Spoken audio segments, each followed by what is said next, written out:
อากาศช่วงหลังๆนี้เราก็มีสถานีหลักก็คือวิทยุ 92.25 เราก็เป็นสถานีของวัดประแดงอาตมาก็ยังดำเนินรายการอยู่ซึ่งแม้จะเป็นภาระที่ค่อนข้างจะหนักอยู่นะซึ่งระยะหลังนี้สุขภาพก็บ่ค่อยดีตัวใดก็มีโยมหลายท่านก็เป็นห่วงสุขภาพว่าเพลาเรื่องงานไว้พ่องดูแลสุขภาพพ่องก็ต้องอนุโมทนามาณโอกาสนี้ที่เป็นห่วงสุขภาพยังช่วงนี้เป็นช่วงที่อยู่ในบรรยากาศของงานบุญก็คือก่อนเข้าพรรษาก็มีกิจกรรมต่างที่อาตมาอุสู่ท่านผู้ฟังไปตะว่ามีการหล่อเทียนพรรษามีการถวายเทียนพรรษาของโรงเรียนของหน่วยงานของมหาวิทยาลัยอันนี้เราหันภาพแล้วก็มีโอกาสได้ร่วมกิจกรรมนี่ก็มีความประทับใจตรงที่ว่าเรารักษาประเพณีที่เราสืบทอดกันมาถึงแม้ว่าคนในยุคปัจจุบันเนี่ยบางคนก็บอกว่าหล่อเทียนเนี่ยก็บอกบ่หันตัวจะต้องตาลหลอดไฟนะคือเอาความเห็นและความจำเป็นหรือว่าความไม่จำเป็นของตรงเก่ามาวัดคือที่เราอยู่ในเมืองนี่เรามีไฟฟ้าใช้อย่างสะดวกสบายวัดวารามต่างๆที่รับเทียนพรรษาของญาติโยมมาถวายบ่ว่าจะเล่มน้อยเล่มใหญ่หลายวัดเนี่ยหรือส่วนใหญ่เนี่ยเปิ้นก็มอบเทียนพรรษานี้คือกับวัดหรือว่าหน่วยงานอื่นๆเอาไปจุดโดยเฉพาะพี่น้องที่อยู่พื้นที่สูงที่บ่มีไฟฟ้าใช้เราจะเห็นได้ว่าบางครั้งนี่พระสงฆ์เราอาตมาตอนเป็นรองอธิการบดีอยู่นี่ให้วัดชัดเจนเลยว่าโครงการพัฒนาชาวเขาที่มหาจุฬามีเนี่ยพระบัณฑิตอาสาพัฒนาเป็นอยู่อาสมต่างๆบ่มีไฟฟ้าใช้ก็อาศัยเตียนวัดสาเนี่ยไปจุดและที่ฟังแล้วเนี่ยเราก็ว่ามันสำคัญมากนะครูที่อยู่บนดอยในองค์เฮียนก็บ่มีเตียนบ่มีไฟฟ้าก็อาศัยเตียนของทุกเจ้าเนี่ยจุดบางทีเฮียนเมื่อค่ำเมื่อคืนกศน.ก็ดีเนี่ยก็ใช้เตียนวาสาเนี่ยที่เฮาตานกันไปนะบางท่านอาจจะมาหันคำจำเป็นอาตมาก็ยังมองหันว่าอย่างไปตะวาเนี่ยว่าการหล่อเทียนพรรษาเนี่ยอันที่หนึ่งนั่นก็คือเฮาได้ความสามัคคีนะเป็นความสามัคคีแล้วก็ทุกคนนี้ก็จะร่วมกิจกรรมกันนะอันนี้หันชัดเจนแล้วมันเป็นการที่เชื่อมโยงเชื่อมใจด้วยกันแล้วเอากิจกรรมเชิงของศาสนาเนี่ยเข้าไปบูรณาการกันก็เป็นสิ่งที่ดีนะและที่เราหันชัดเจนก็คือว่าโบราณอาจารย์นะบันว่าจุดเทียนเพื่อเป็นพุทธบูชาคือบูชาพระพุทธเจ้าบูชาคุณของพระพุทธเจ้าในมีพระมหากรุณาธิคุณพระบริสุทธิคุณและก็พระปัญญาคุณอย่าที่เรามาไปถวาเนี่ยกับนักเรียนบ้านเชิงดอยหรือหลายๆท่านอันนี้คือเราเชื่อมโยงและเชื่อมใจสู่กิจกรรมทางศาสนาอันนี้เป็นบรรยากาศที่มีการรอเทียนมีการถวายเทียนก็ยังมีความจำเป็นอยู่นะครับถึงแม้หลอดไฟก็มีความจำเป็นอยู่นะถึงแม้ว่าตอนนี้จะพัฒนาไปเป็นหลอดไฟเป็นต่อตะเกียบกันอย่างต่างนะหลอดยาวก็ยังมีคนใช้อยู่นะอันนี้หลายท่านมันก็ปรับเปลี่ยนพัฒนาขึ้นมาถึงความจำเป็นนี้อยู่ที่วิธีการใช้ นะก็ต้องขออนุโมทนาขอบคุณท่านที่เข้าใจในเรื่องนี้และทำอย่างชัดเจนนะเรื่องการ รอเตียนถวายเตียนช่วงบรรยากาศวันนี้โดยทั่วไปเนี่ยนะอย่างที่บนวัดประแดงเฮานี่ก็อากาศร้อนอบอ้าวก็ทำทีเหมือนฝนจะตกก็บ่ตกเนาะก็ต้องรอกรมอุตุเปิ้นก็บอกว่ามันอาจจะมีการแห้งกันต่อไปนะต้องทำใจว่าอย่างจะเกิดก็เกิดนะแล้วก็พยายามปรับตัวก็แล้วกันในการร่มโพวันนี้ ก็จะนำเรื่องของเรื่องที่ใกล้ๆตัวเฮาบรรยากาศเนี่ยนอกจากที่เฮาถวายเทียนพรรษารอเทียนพรรษาไปแล้วเนี่ยคือวันอาสาฬหบูชาก็จะมีขึ้นในวันที่16กรกฎาคมที่ผ่านมาเนี่ยมีประวัติความเป็นมาแล้วก็ความสำคัญตลอดจนถึงเนื้อหาของปฐมเทศนาธรรมจักรปวัตนสูตรที่จะมานำมาเล่าสู่ท่านทั้งหลายได้ฟังกันเมื่อตะวาแล้วก็นำมาออกอากาศซ้ำไปหลายครั้งก็คงจะให้ท่านทั้งหลายได้มีความเข้าใจว่าพระพุทธเจ้าแสดงปฐมเทศนาคือธรรมจักรปวัตนสูตรเนี่ยแก่ปัญจวัคคีย์ทั้ง5ที่ป่าอิสิปตนะมฤคทายวันแขวงเมืองพาราณสีผลจากการที่ได้แสดงพระธรรมเทศนาปัญจวัคคีย์ทั้ง5ฝั่ง1ท่านคือโกณฑัญญะเนี่ยได้ดวงตาหันธรรมเรียกว่าธรรมจักษุคือเป็นพระโสดาบันประสงค์ถือว่ารัตนะสมบูรณ์พระพุทธพระธรรมประสงค์สมบูรณ์นี่เป็นเรื่องประวัติความเป็นมาส่วนเนื้อหาในธรรมจักรปวัตนสูตรนั้นอาตมาได้สู่ประเด็นในท่านทั้งหลายว่าพระพุทธเจ้าของเรานั้นได้อู้ถึงเรื่องในพระสูตรนี้ก็คือที่สุด2อย่างคือสุดตรงนะครับคือการหมกมุ่นในกามและก็ทรมานตนที่พระพุทธองค์ท่านได้ตรัสลักษณะเช่นนั้นเอาประสบการณ์ในชีวิตของท่านที่ท่านผ่านมาเนี่ยนำมาให้บรรดาพระภิกษุสงฆ์ทั้งหลายเนี่ยได้ฟังกันว่าการหมกมุ่นในกามตอนท่าที่เป็นเจ้าชายอยู่ปราสาท3หลังและในที่สุดนี่ก็ออกวินิจสกรมออกบวชก็ตรัสรู้อนุตตรสัมมาสัมโพธิญาณกว่าที่จะตรัสรู้นั้นก็มีทฤษฎีลองผิดลองถูกก็คือบำเพ็ญทุกขกิริยาทฤษฎีลองผิดลองถูกคือทรมานตัวเก่าทรมานจะได้มันก็บรรลุธรรมต้องทางใจทางสายกลางตึงล้ำไป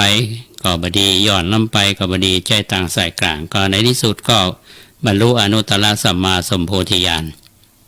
และก็มีโอกาสได้เผยแผ่พระพุทธศาสนาพระยันธรรมจักรนี่เป็นธรรมเทศนากันแรกคนฟังเพียง5คนคนที่ได้บรรลุธรรมเพียง1คนก็ถือว่าเป็นประกาศความดีงามแล้วก็พระองค์ดีพระทัยจึงเปล่งวาจาว่าอัญญาสิวัตโพโกณฑัญโยอัญญาสิวัตโพโกณฑัญโยอัญญาสิวัตโพกันโด3เตื้อว่าโกณฑัญญะได้รู้แล้วหนอคือได้บรรลุเป็นพระอริยบุคคลคือเป็นพระโสดาบันเพราะฉะนั้นต่อมาเราจะได้ยินชื่อว่าพระอัญญาโกณฑัญญะ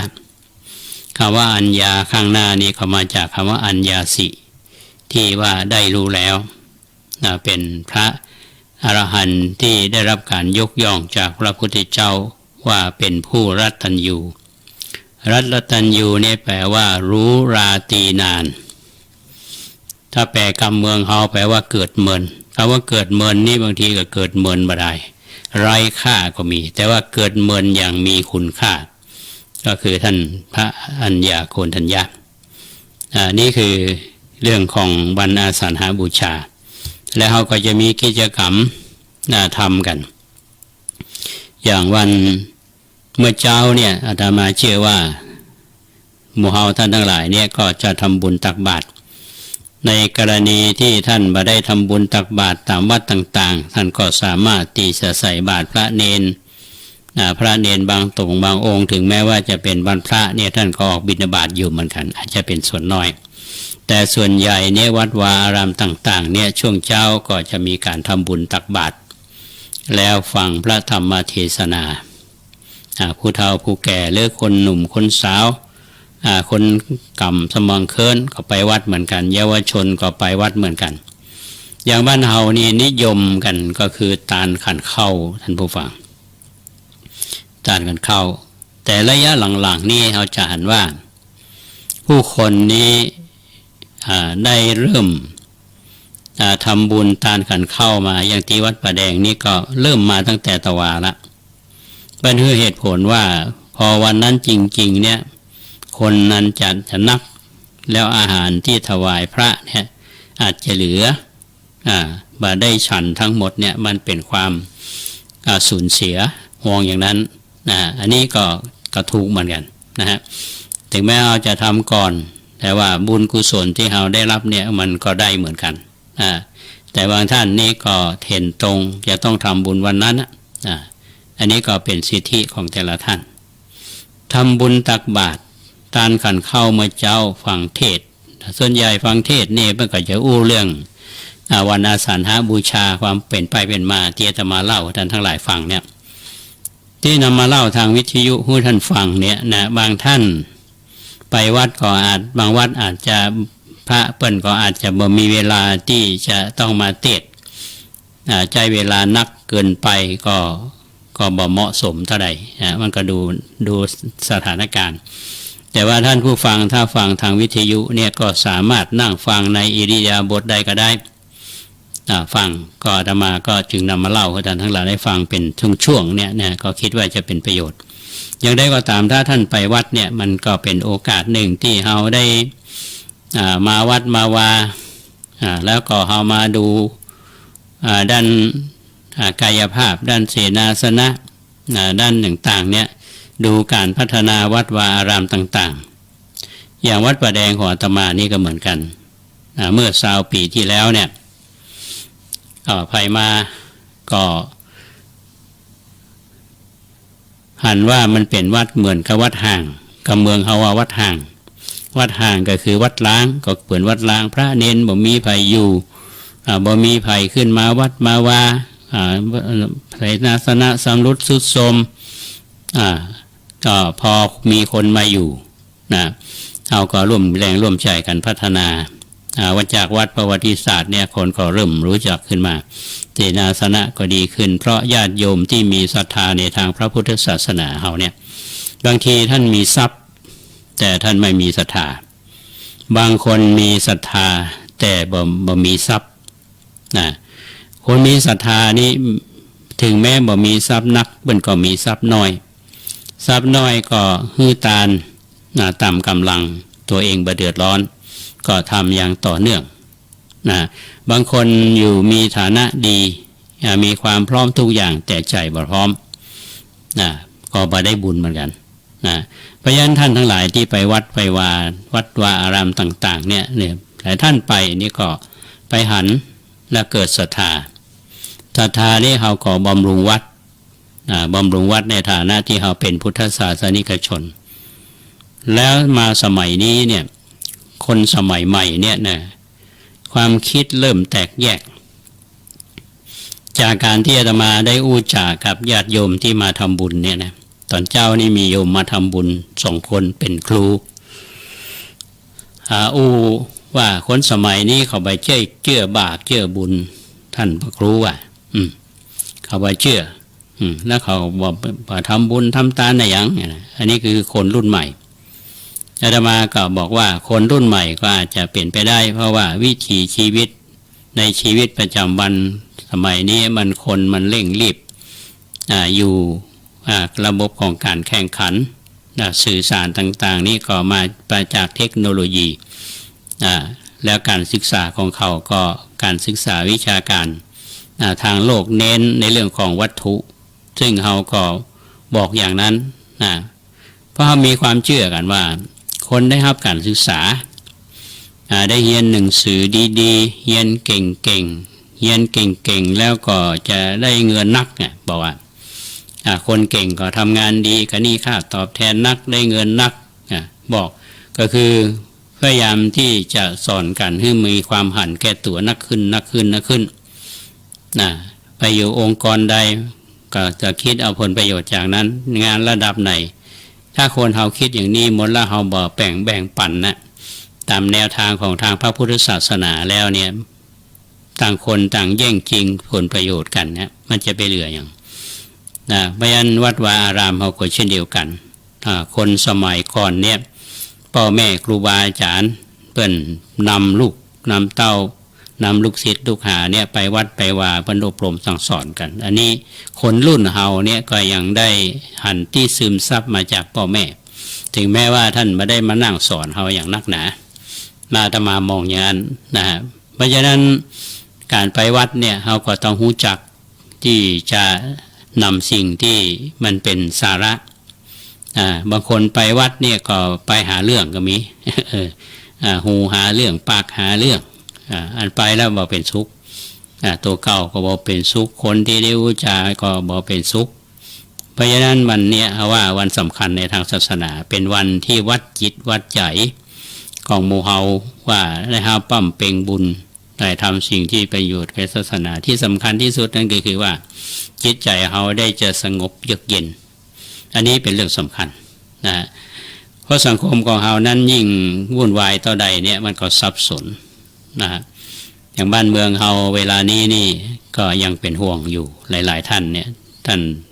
ผู้รู้ทั้งหลายนี่ก็ยังเป็นห่วงสถานการณ์บ้านเมืองเพราะฉะนั้นเฮาอย่าไปเป็นตัวปัญหาให้บ้านเมืองเดือดร้อนนะอันนี้ก็ฝากไว้กับบรรดาพี่น้องท่านสาธุชนว่าวันพระวสาวันอาสาฬหบูชาเนี่ยเอาไปทำบุญตักบาตรที่วัดฟังเทศ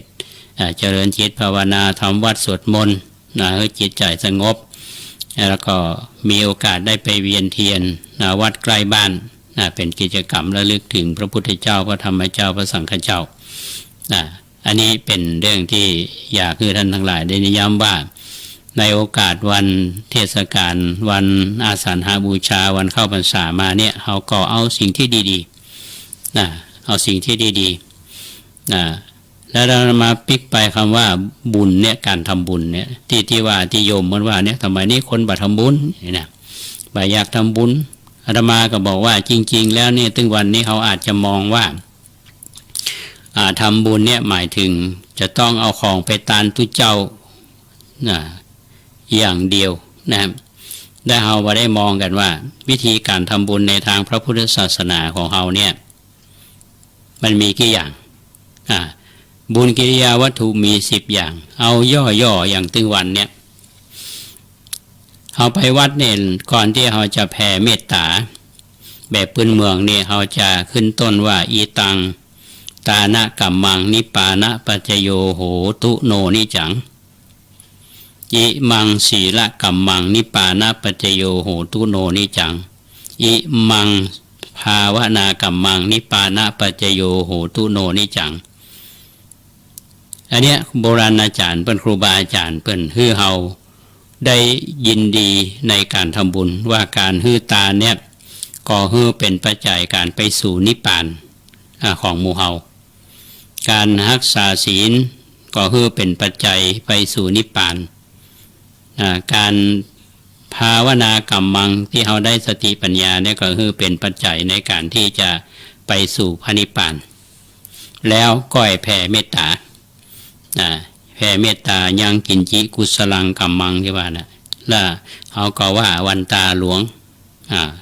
แล้วก็ว่าวันตาน้อยเนี่ยอาตมาพิจารณาดูว่าโอ้คนสมัยก่อนนี่เป็นมีกุศโลบายแยบยล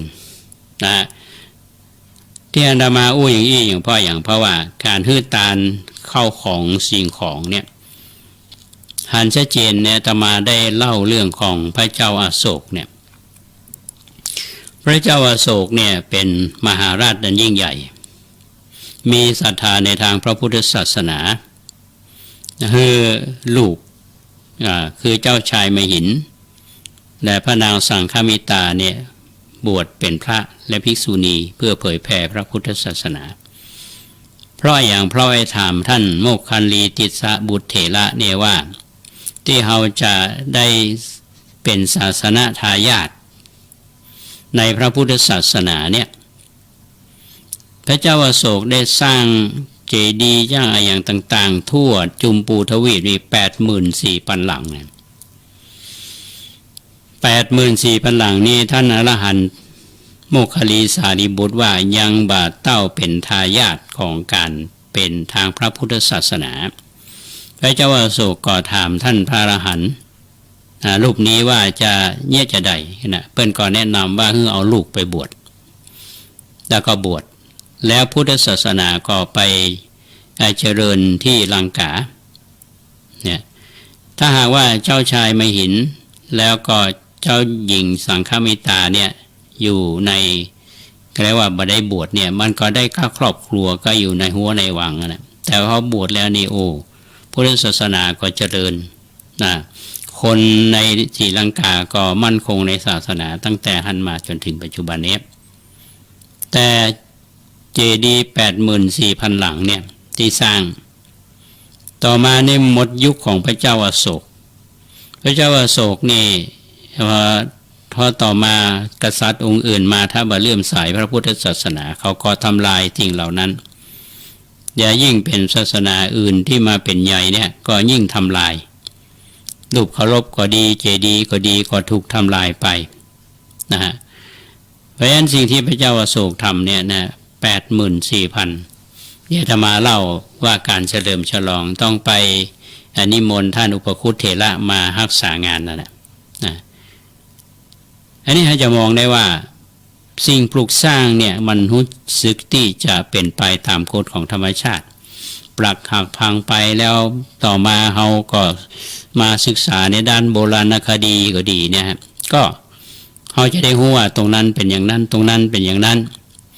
แล้วก็อย่างบ้านเราทุกวันนี้บางยุคนี่วัดพุทธศาสนาเจริญแล้วก็มีวัดเก่าบางทีวัดเก่านี่มันบ่ได้สำรวจบ่ได้เป็นวัดมาขึ้นบัญชีวัดร้างไว้อย่างนี้นะแล้วเราก็มาสืบเคาะหาอย่างที่เราศึกษากันในปัจจุบันเนี่ยอันนี้คือนั่นเป็นกฎของอนิจจังนะคือมันบ่มั่นมาเที่ยงละบ่มั่นมาเที่ยงอันเป็นสัจธรรมนะเพราะฉะนั้นการสร้างวัตถุนี่ไม่ใช่ว่าบดีเหมือนกันดีเหมาะสมในสมัยนั้นแต่ถ้าว่าเมินไปคนบ่หันความสำคัญบ่หันความต้องการเนี่ยมันก็มีความหมายแต่ว่าถ้าคนเฮามีศีลท่านผู้ฟังมีศีลอย่างที่เฮารณรงค์กันว่าโครงการรักษาศีล 5ก็ดีอันเนี้ยฮะจริงๆแล้วทำไมต้องมีโครงการรักษาศีล 5จริงๆแล้วคนเฮาที่เป็นยึดมั่นอยู่ในหลักของศีลมีมาตั้งแต่เมื่อนะในยุคใดถ้าคนมีศีลเนี่ยเจ้าบ้านเจ้าเมืองเป็นอยู่ในศีลกินในธรรมในบ้านเมืองบ่เดือดร้อนผู้นำถ้าปกครองด้วยทศพิธราชธรรมเนี่ยมีความเป็นธรรมบ่เอารัดเอาเปรียบกันเนี่ยบ้านเมืองก็บ่เดือดร้อนถ้าเมื่อใดบ้านเมืองเดือดร้อนวุ่นวายเนี่ยนั่นคือคนบ่มีศีลหากมีศีลนะฮะคือบ่มีศีลนี่คือเดือดร้อนเพราะถ้าเรารักษาศีลเนี่ยมันก็มีความสงบเรียบร้อยความสงบบางทีเราใจอาวุธใจกฎหมายมันก็ชั่วระยะเวลาแต่ถ้าว่ามันไปซึมซับอยู่ในจิตใจเนี่ยรักษาศีลจริงๆเนี่ยสิ่งนั้นจะยั่งยืนและถาวรอิมังภาวนากัมมังนิปานะปัจจโยโหตุโนนิจังการภาวนาเนี่ยมันเป็นการมาดูภายในของตัวเองเราสร้างอย่างแล้วแต่นอกตัวเราสังคมอยู่รอบเรานั่นเป็นปัจจัยภายนอกปัจจัยภายในที่มีอยู่เนี่ยคือเรามาดูจิตดูใจถ้าโยงไปถึงเรื่องของพระพุทธเจ้าที่ท่านได้บรรลุธรรมก็เป็นการบรรลุทางภายในพระอริยเจ้าทั้งหลายเนี่ยที่เราศึกษาประวัติของเปิ้นเนี่ยเปิ้นจะเป็นเจ้าชาย จะเป็นลูกของมหาเศรษฐีบางทีเป็นลูกมหาเศรษฐีนี่ก็เบื่อในชีวิตบวชก็มีในยุคสังคมปัจจุบันเฮาก็หันตามสื่อต่างๆมีพระบางรูปนี่ทิ้งสมบัติมหุตไรเท่าดีเนี่ยก็ปิกมาบวชเป็นตุเจ้าอยู่ป่าก็เหมือนลักษณะที่อยู่ในสมัยครั้งพุทธกาลเพราะท่านสงบเพราะฉะนั้นท่านทั้งหลายจะมองว่าการที่เฮาทั้งหลายเนี่ยฮือตารักษาศีลเจริญภาวนาเป็นวิธีการที่เฮาทำบุญในทางพระพุทธศาสนาเบิ้ลก่อนว่าเมื่อก่อนสยามเมืองยิ้มแต่ประเดี๋ยวนี้ยิ้มออกหรือเปล่ามุถ้ามันไม่ยิ้มแล้วมันมีอะไรภายในมันจะเป็นจะได้นะแต่ถ้าว่าคนมีมิตรจิตมิตรใจต่อกันเนี่ยมีคุณธรรมอยู่ในหัวใจเนี่ยคนมีศรัทธาในทางพระศาสนาความร่มเย็นมันก็ปิกมาอย่างใดก็ตามเนี่ยการทำบุญด้วยการรักษาศีลและเจริญภาวนาเนี่ยมันมีผลอย่างพระพุทธเจ้าท่านเคยตรัสกับบรรดาพระภิกษุสงฆ์ว่าเมตตาจิตของคนเนี่ยที่เผื่อแผ่ถึงกันเนี่ยนะท่านบอกว่าเท้าหื้อตาลข้าวน้ำโภชนาอาหารนะเมื่อเจ้าพันหม้อเมื่อวันพันหม้อเมื่อแรงพันหม้อสู้การแผ่เมตตาจิตให้กันมาได้ชั่วไก่กับปรบปีกหมูแลบลิ้น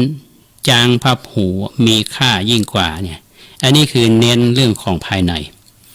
ความสงบภายในนะเพราะฉะนั้นมาก็ฝากพี่น้องท่านผู้ฟังเอาไว้ในวันนี้นะครับถ้าวันพรุ่งนี้ถ้ามีเวลาก็จะนำเรื่องการเข้าภาษาหรือเข้าวาษาหรือเข้าพรรษามาท่านทั้งหลายได้ฟังกันถ้าคนสมัยใหม่ถามว่าจะเข้าภาษาละตัวเจ้าต้องอยู่จำพรรษา3 เดือนระยะเวลาตั้งแต่วันที่ต่อใดไปถึงวันที่ต่อใด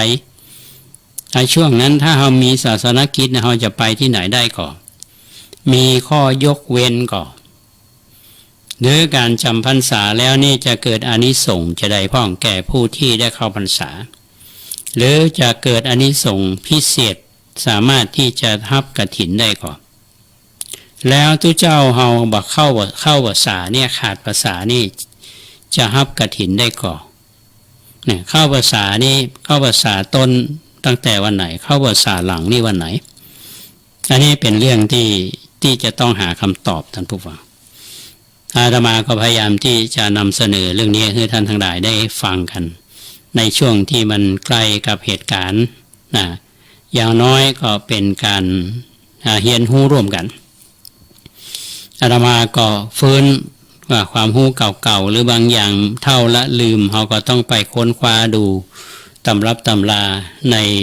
ในพระไตรปิฎกที่เป็นเขียนไว้ว่าจะได้พ่องครูบาอาจารย์เปิ้นบันทึกไว้จะได้พ่องนำมาเล่าสู่ท่านทั้งหลายได้ฟังกันก็ลองฟังหาโอกาสติดตามในตอนต่อไปอาจจะเป็นวันพรุ่งนี้เนาะหรือว่าจะเป็นวันต่อไปเวลาพิเศษเนี่ยรายการของเราเนี่ยมีรายการพิเศษมันขึ้นอยู่กับความออกใจคือ1พร้อมด้านร่างกายและมีเวลาก็นำมาเล่าสู่ท่านทั้งหลายฟังเพราะฉะนั้นท่านทั้งหลายได้ฟังแล้วเนี่ยในรายการเนี่ยทั้งสถานีวิทยุของเราที่ออกอากาศเนี่ยว่าท่านได้รับความรู้ไหมหรือว่าท่านคิดเห็นประการใดจะติชมก่อหรือข้อคำแนะนำอย่างไรมีสิทธิ์นะครับท่านก็ใช้หมายเลขเบอร์ของอาตมาได้0818815690 0818815690เบอร์นี้เบอร์ตรงเลยเนาะท่านสามารถที่จะอู้จากันได้ในช่วงเวลาที่เหลืออยู่นี้ก็ขอเป็นเวลาที่เราจะมาบอกกล่าวเล่าสิบท่านทั้งหลายได้ฟังกันขออภัย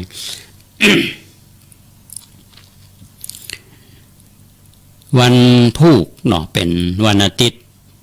วันที่14เดือนกรกฎาคม2562 ก็ทางวัดประแดงเขาก็จะทำบุญเป็นกรณีพิเศษก่อนเข้าพรรษาก็สืบเนื่องมาจากว่าวัดประแดงเฮาเนี่ยได้มีการก่อสร้างเสนาสนะได้สร้างกุฏิไว้อยู่3 หลังตรงที่สร้างกุฏิเนี่ยแต่เดิมนะมันเป็นก็ไม่ใช่ว่าสระน้ำนะมันเป็นเมื่อก่อนนี่เปิ้น ระเบิดหินเนาะต่อมาเขาก็มีการถมมาบางทีเปิ้นก็มาเอาขอดินมาถมก็เอาเศษปูนมาถมนะก็จนเต็มนะจัดเมื่อละก็มาปากันเอามาแปลงกุฏิกุฏิทีนี้ทางโบราณอาจารย์เปิ้นก็บอกว่าเมื่อก่อนถ้าว่าถมน้ำบ่อกาอย่างเงี้ยเปิ้นก็ว่าน่าจะมีการถอนนะอาตมาช่วงที่เราทำบุญปีที่แล้วก็ถอนตรงจุดที่กำแพง8 เหลี่ยมที่รอบอุโบสถรอบต้นโพตอนนั้นเราก็มีการปรับปรุงในบริเวณลานองค์พระหน้าองค์พระที่ต้นไมสลีแต่ว่าที่กุฏินี้ก็รอเวลาอันสมควรอันเหมาะสมแล้วก็จะได้ทำพิธีสวดถอนตอนนี้ได้ถึงกาลเวลาละก็9 โมงวันพรุ่งนี้จะมีพิธีสวดถอนกุฏิทั้ง3 หลังวันนี้คณะศรัทธาวัดประแดงเฮาขึ้นมาช่วยกันแต่งดาทำสตวงแล้วก็พระสงฆ์องค์เนรเฮาก็จัดสถานที่เพราะวันพรุ่งนี้หลังจากที่เฮาได้สวดถอนแล้วเฮาก็จะได้มีการสวดมาติกาอุทิศบุญกุศลแก่ผู้ที่ล่วงลับไปโดยเฉพาะกุฏิอาคันตุกะกุฏิหลังใหญ่หลังใหม่เนี่ยนะซึ่งท่านเท่าแก่ชัยบุรพกรคุณพร้อมลูกหลานได้บริจาคทรัพย์สร้างขึ้นเพื่อให้เป็นกุฏิที่พักของอาคันตุกะพระสงฆ์ที่ได้เวียนมาพักที่วัดประแดงเฮาก็เพื่อที่จะอุทิศบุญกุศลแด่ดวงวิญญาณของคุณแม่ประภัยบุพการกุลเพราะฉะนั้นวันพรุ่งนี้เราก็นิมนต์พระสงฆ์มาสวดทักษิณานุปทานบังสุกุลอุทิศถวายผู้ที่เป็นอดีตเจ้าวาดแล้วก็ผู้ที่เป็นเจ้าภาพหลังจากนั้นก็จะมีการเทศธรรมธรรมแบบพื้นเมืองที่เป็นมังกละเทศธรรมปารมีเพื่อที่จะเพิ่มพูนปารมีของผู้ที่เราได้มาสร้างมาแปลงเพิ่มปารมีของหมู่พระสงฆ์องค์เนรเฮาที่มาอยู่อาศัยเพิ่มปารมีของหมู่เฮาที่อุปถากอุปถัมภ์จะมีสิ่งที่ดีๆคือเกิดแก่ชีวิตในการทำงานของหมู่เฮาแล้วก็จะเจริญพุทธมนต์เสร็จแล้วเฮาก็จะได้ถวายเครื่องทายทานแด่พระสงฆ์เมื่อเสร็จสับเรียบร้อยแล้วก็จะได้ถวายภัตตาหารเพลแด่พระภิกษุสงฆ์สามเณรพระที่อาราธนามาวันนี้ก็ต้องอนุโมทนาขอบคุณคณะศรัทธาวัดประแดงเฮาที่ขึ้นมาช่วยงานเตรียมงานกันมีหลายท่านที่ศรัทธาเฮาที่เอาใจใส่วัดวาร่วมกันนั้นก็ต้องอนุโมทนาคุณชายพระโลศินกับคุณปริศนาพระโลศินนำภัตตาหารมาถวายพระสงฆ์องค์เนรนำข้าวน้ำโภชนาหารมาเลี้ยงปู่ป้านาอาวันนี้เป็นภาพที่ประทับใจเป็นอย่างยิ่งเพราะฉะนั้นวันพรุ่งนี้ตั้งแต่9 โมงเป็นต้นไปที่วัดประแดงเฮามีงานบุญท่านทั้งหลายมีเวลาก็มาร่วมบุญกันก็ได้เนาะถ้าไม่ได้มาก็ส่งใจมาอนุโมทนากันอันนี้เป็นเรื่องของงานบุญแล้วก็ต้องอนุโมทนากับโยมหลายท่านที่ร่วมทำบุญเพื่องานนี้มีคุณแม่ทองเรียนทิพย์กนกก็ร่วมทำบุญมา 1,000 บาทคุณแม่สุนทรีสันทนาวิจิตร รวมทำบุญมา 1,000 บาทป้อหุยแม่สมพรโอภาสพันธ์พร้อมลูกหลาน 1,000 บาทเท่าแก่ชัยบุพกรกุลก็ร่วมทำบุญมา 10,000 บาทแล้วก็ช่างยลันแบบว่าคุณโยมพรสวรรค์แบบว่าพร้อมลูกๆก็ร่วมทำบุญมา 1,200 บาทก็ต้องขออนุโมทนามาในโอกาสนี้นะฮะอันนี้ก็ทุกท่านได้อนุโมทนาบุญร่วมกันในส่วนของกิจกรรมในช่วงนี้คณะสงฆ์ตำบลสุเทพของเราก็ดังที่อาตมาได้เจริญพรแจ้งให้ท่านทั้งหลายได้รับทราบว่าช่วงในเทศกาลอาสาฬหบูชาเข้าพรรษาเนี่ยแต่ละวัดก็ทำกิจกรรมมีตามนโยบายของทางรัฐบาลและสำนักงานพระพุทธศาสนาอันนี้เป็นหน้าที่ของหมู่เฮาที่จะต้องทำกันอันนี้เป็นสิ่งที่เฮาตระหนักรู้ตลอดว่าเวลามาได้แต่มาหนึ่งก็คือเรื่องโครงการโครงการธรรมสัญจรเฉลิมพระเกียรติที่ทางคณะสงฆ์ตำบลสุเทพเขต 1 เขต 2อบต.หน่วยอบรมประชาชนประจำตำบลเขต 1 เขต 2แล้วก็เทศบาลตำบลสุเทพสภาวัฒนธรรมกำนันผู้ใหญ่บ้านพี่น้องตำบลสุเทพเฮาได้ร่วมแรงร่วมใจกันจัดกิจกรรมโดยทางเทศบาลตำบลสุเทพได้อุดหนุนงบประมาณอย่างต่อเนื่องมาทุกปีและเฮาก็ได้ดำเนินงานมา2 ครั้งละวันที่26 พฤษภาคม 2552ที่วัดช่างทองครั้งที่2วันที่23 มิถุนายน 2562ที่วัดใหม่ห้วยทรายเขาได้อาราธนาพระสงฆ์มาแสดงพระธรรมเทศนาอันนี้ก็ผ่านไปและวันที่11 สิงหาคมที่จะถึงนี้ที่วัดผาลาดผาลาดคือวัดท่านพระครูธีระสุทธพจน์ย้ำว่าวัดผาลาดนี้กิจกรรมเขาจะมีในช่วงบ่ายคือตั้งแต่บ่ายโมงเป็นต้นไปนะครับตั้งแต่บ่ายโมงเป็นต้นไปที่วัดผาลาดเหตุผลก็คือจัดเมื่อวันถ้าเมื่อคืนนี้บ่สะดวกเท่าใดบ่สะดวกเท่าใดแต่วัดอื่นนี้จัดเมื่อคืนอันนี้เป็นครั้งที่3ย้ำว่าเวลาบ่ายโมงที่วัดผาลาดโครงการธรรมสัญจรเฉลิมพระเกียรติครั้งที่4วันที่22 กันยายน 2562วันนี้ทางวัดศรีโซดาเพื่อนจัดงานวันกตัญญูหลวงพ่อพระเทพโกศลที่ปรึกษาเจ้าคณะภาค7ท่านเจ้าวาดท่านก็ได้จัดทุกปีเพื่อที่จะน้อมระลึกถึงครูบาเจ้าศรีวิจัยตลอดถึงอดีตเจ้าวาดวัดศรีโซดาจะถวายสมเด็จพระพุทธชินวงศ์เพราะว่าเอาแสดงความกตัญญูกับท่านในฐานะผู้ที่ได้เริ่มงานของธรรมจาริกในส่วนเมื่อแรงเวลาก็18 นาฬิกาหรือ6 โมงเมื่อแรงเป็นต้นไปวัดต่างๆคณะสัทธาก็จะมาร่วมกันในทำกิจกรรมวันทำบุญเนี่ยคือวันธรรมสัญจรเนี่ยเขาจะมีกิจกรรมที่เน้นให้มีความส่วนร่วมของนักเรียนทางอาตมาภาพในฐานะที่เป็นเจ้าคณะตำบลสุเทพเขต 1เนี่ยก็ได้มีหนังสือขอความร่วมมือไปยังท่านผู้อำนวยการโรงเรียนบ้านเชิงดอยท่านผู้อำนวยการโรงเรียนวัดสวนดอก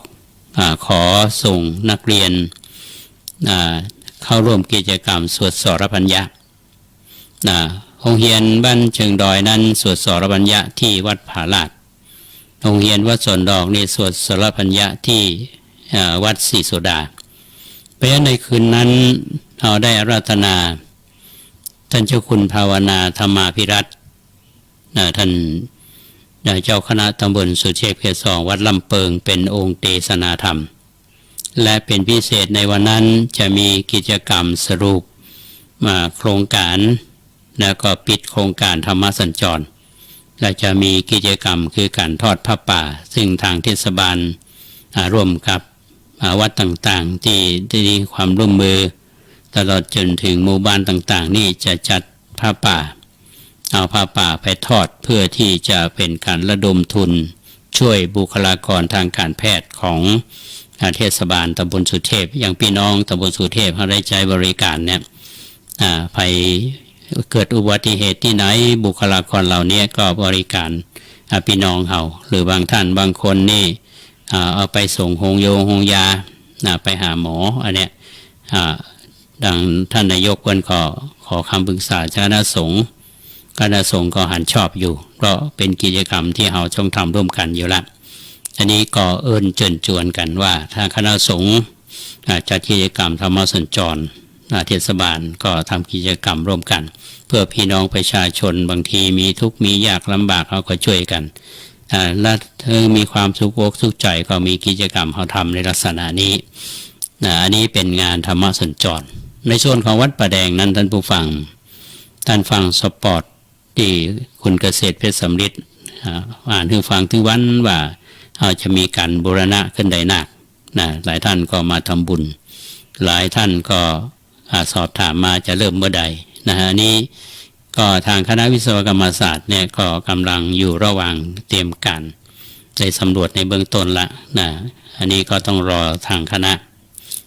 ได้มีความคืบหน้าจะได้ต่อมาก็จะได้แจ้งให้ท่านทั้งหลายไปตามลำดับวันนี้ก็ต้องขออนุโมทนาหลายท่านที่เข้ามาร่วมในรายการวันนี้เท่าที่หันอยู่นี่ไก่จอไปหน่อย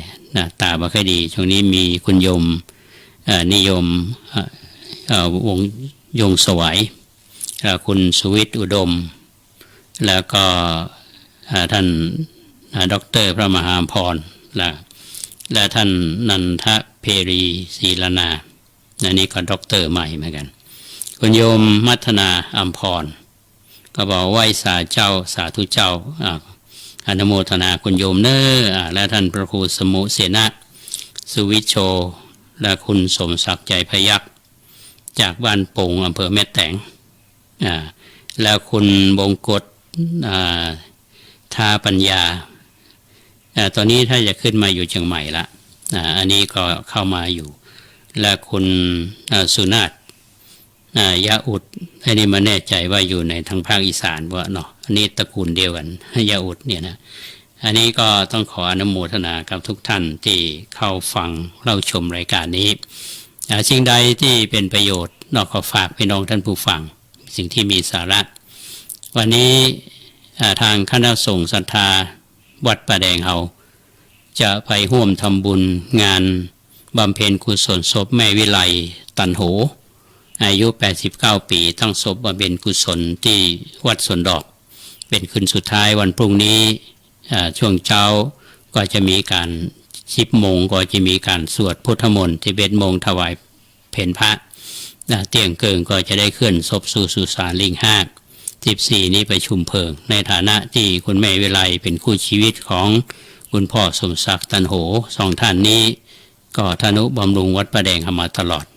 ได้สูญเสียคุณแม่วิไลไปแสดงความเสียใจเอาจะไปร่วมทำบุญแม้ว่าอาตมาจบรายการนี้ขอไปวัดสวนดอกขอความสุขสวัสดีจงบังเกิดมีแก่ท่านผู้ฟัง